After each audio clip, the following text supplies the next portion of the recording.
Assalamualaikum warahmatullahi wabarakatuh. Halo adik-adik semuanya, apa kabarnya? Semoga dalam keadaan sehat selalu ya. Berjumpa kembali dengan Kak Tika. Pada pertemuan kali ini kita akan membahas tentang pergeseran kurva permintaan dan penawaran serta terbentuknya harga keseimbangan.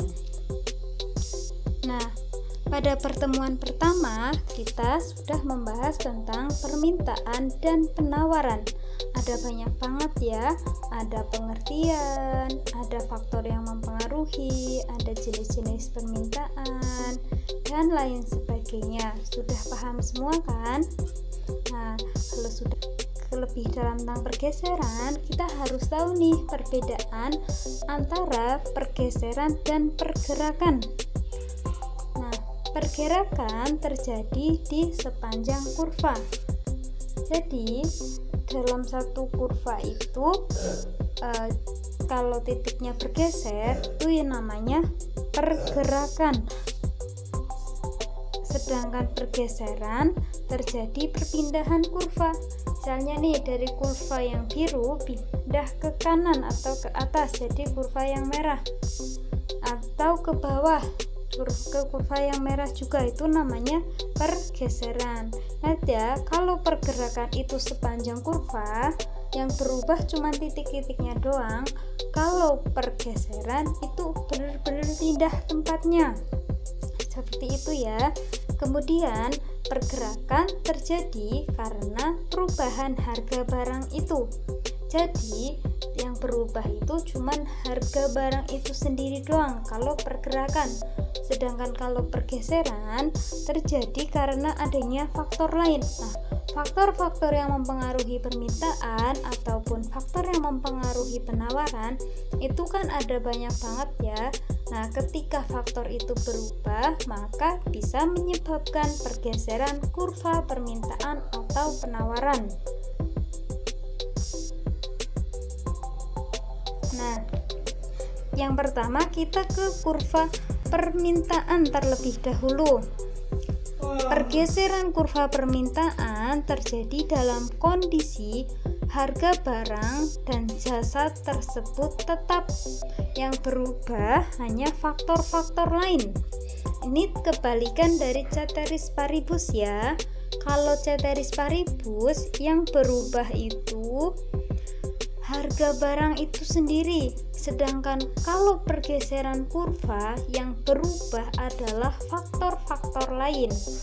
Nah, kita pakai satu contoh ya, misalnya selera masyarakat nih. Kita lihat ada kurva. Oh maaf ya, ini kurvanya berubah jadi berantakan. Harusnya tuh ini yang tengah adalah kurva D, kemudian yang sebelah kiri D1, yang sebelah kanan D2. Nah, anggap aja seperti itu ya. Misalnya nih, dari D bergeser ke D1.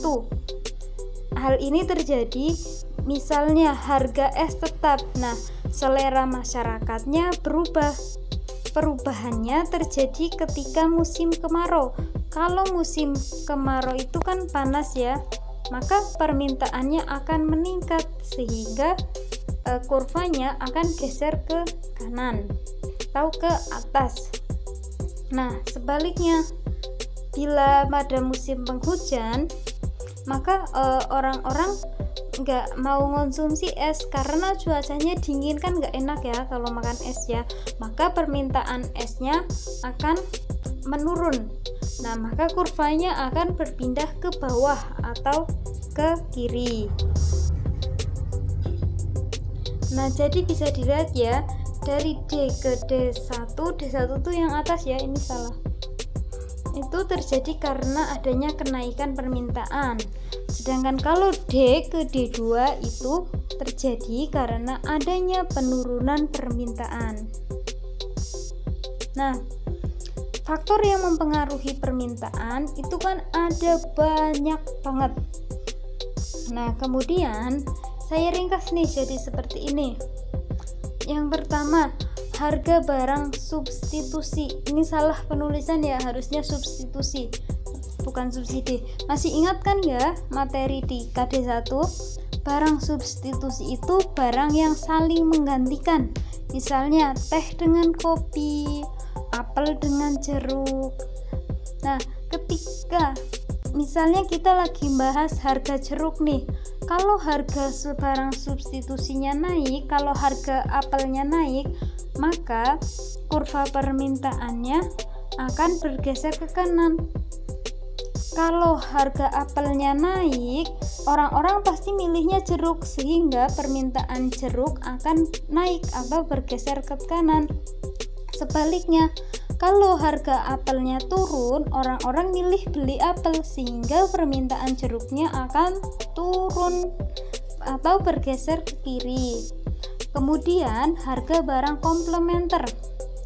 Harga barang komplementer itu barang yang saling melengkapi, seperti aku dan dia.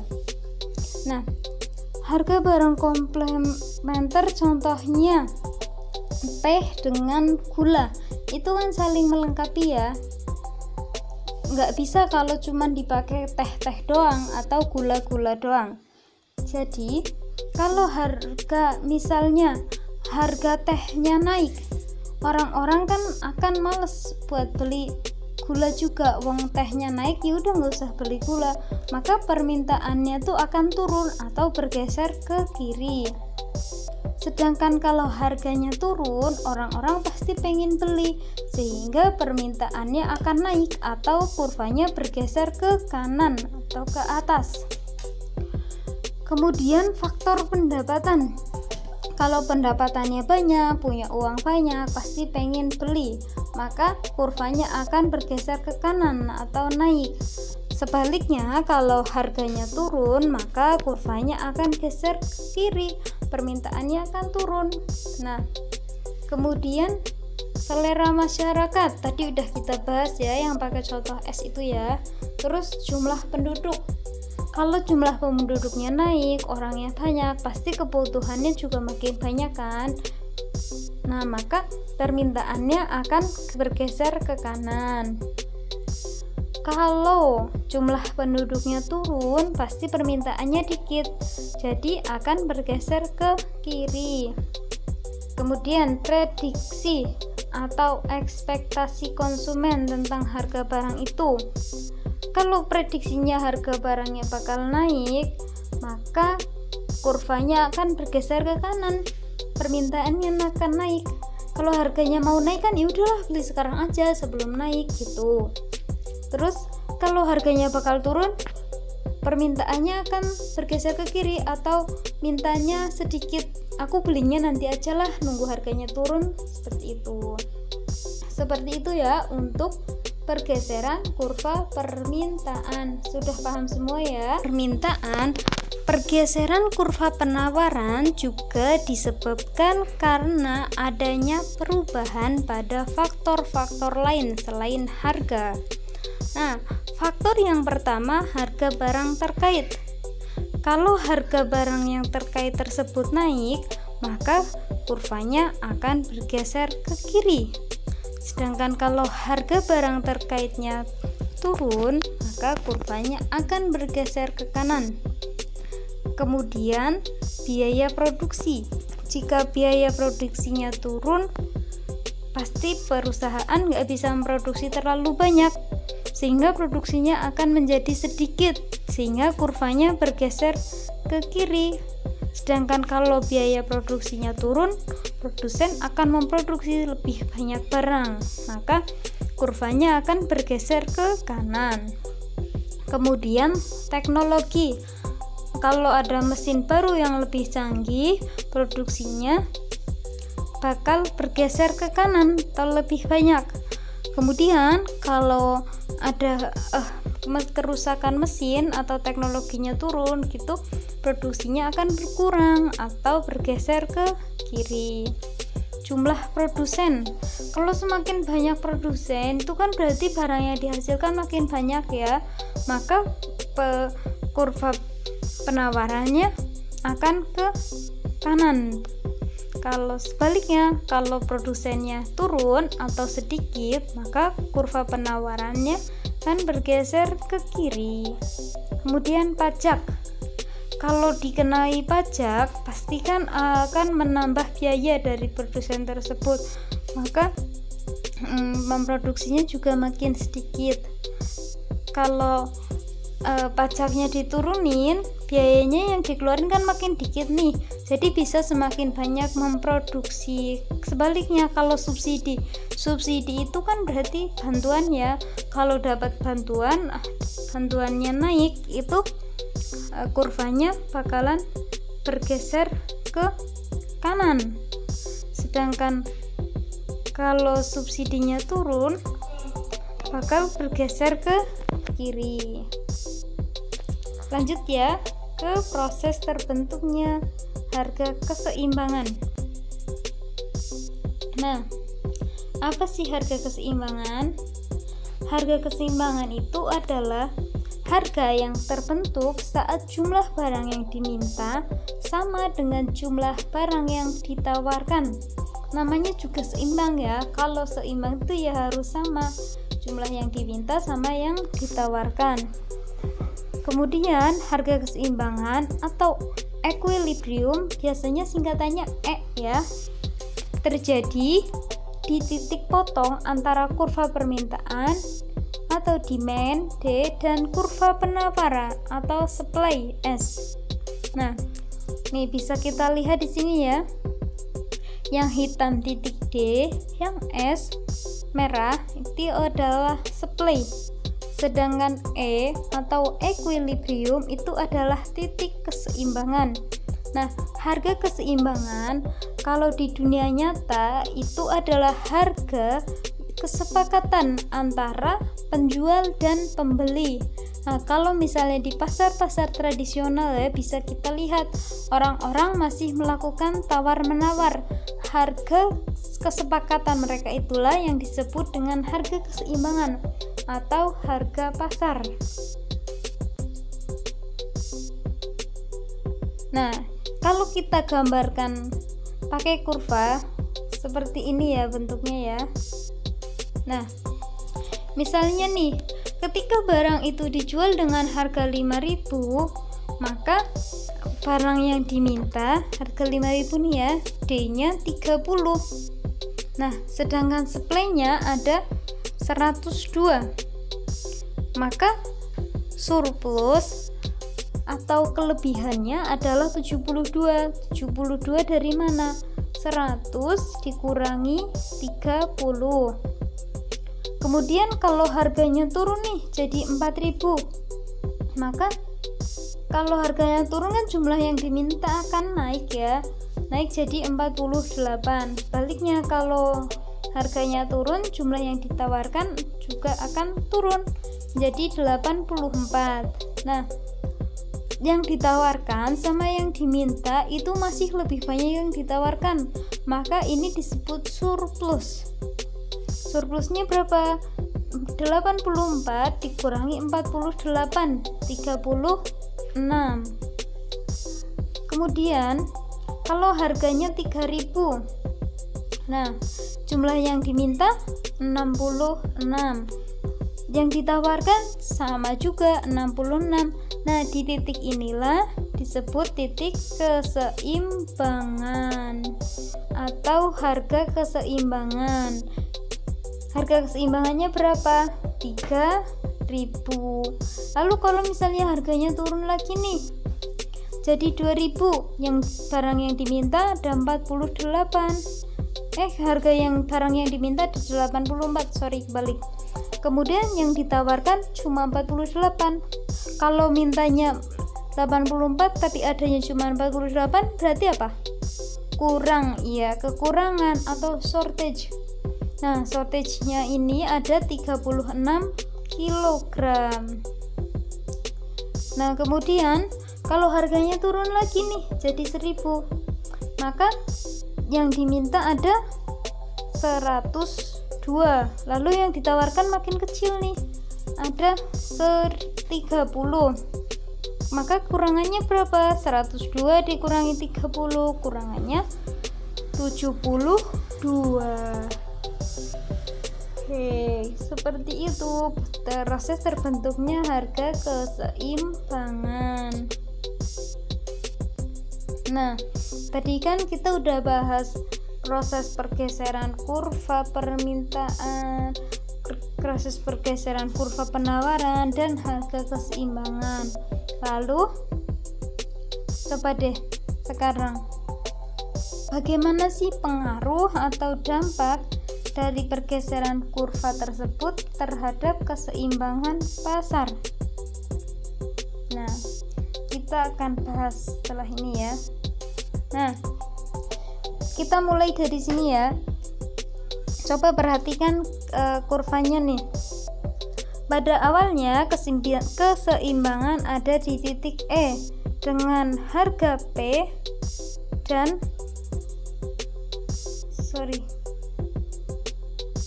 dengan jumlah barang yang diminta Q. Ingat ya, harganya P, jumlah yang diminta Q, dan keseimbangannya ada di titik E. Kemudian apa yang terjadi? Kurvanya geser ke atas ya, ke kanan.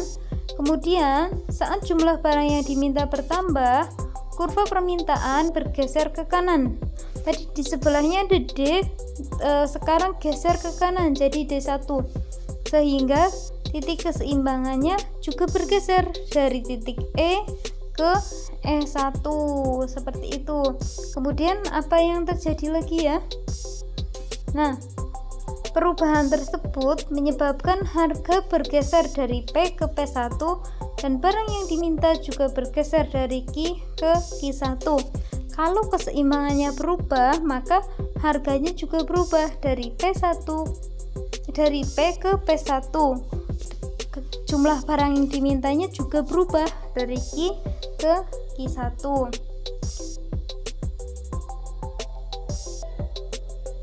Kemudian nih geser lagi. Nah, ketika jumlah barang yang diminta turun atau berkurang, maka kurva permintaannya akan bergeser ke kiri dari D1 ke D2, sehingga titik keseimbangannya juga akan bergeser dari E1 ke E2. Nah, dalam dunia nyata nih contohnya kayak gini.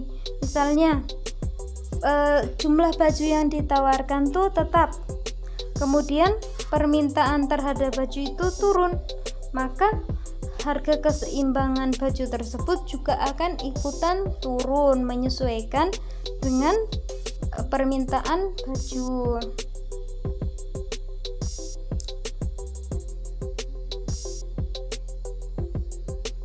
Nah, sekarang dampak dari pergeseran kurva penawaran terhadap keseimbangan pasar.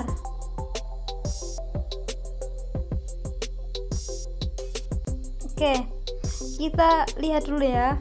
Pada awalnya keseimbangan ada di titik E dengan harga barang P dan jumlah barang yang diminta sebesar Q.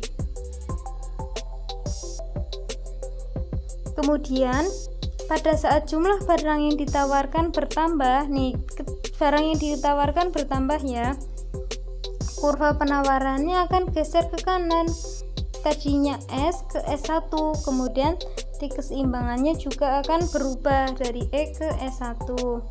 Perubahan tersebut menyebabkan harga bergeser dari P1 ke P2, sehingga barang yang ditawarkan juga berubah dari Q ke Q1.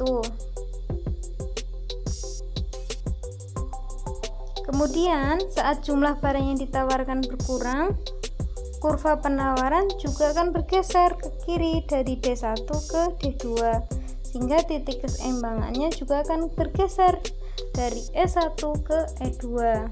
Nah, perubahan tersebut menyebabkan harga keseimbangan dari P1 ke P2 dan barang yang ditawarkan juga bergeser dari Q1 ke Q2. Nah, contoh dari pergeseran tersebut di dunia nyata adalah jika permintaan buku tulis tetap, kemudian jumlah buku tulis yang ditawarkan itu bertambah, maka harga keseimbangannya juga akan turun menyesuaikan dengan bertambahnya penawaran buku tulis tersebut. Oke, seperti itu tentang pergeseran kurva penawaran dan permintaan terhadap keseimbangan pasar. Sampai sini sudah paham semua ya? Oke, kalau sudah paham, pertemuan kali ini kita akhiri sampai sini. Semoga apa yang kita pelajari hari ini bermanfaat. Kurang lebihnya saya mohon maaf. Tetap semangat. Wassalamualaikum warahmatullahi wabarakatuh.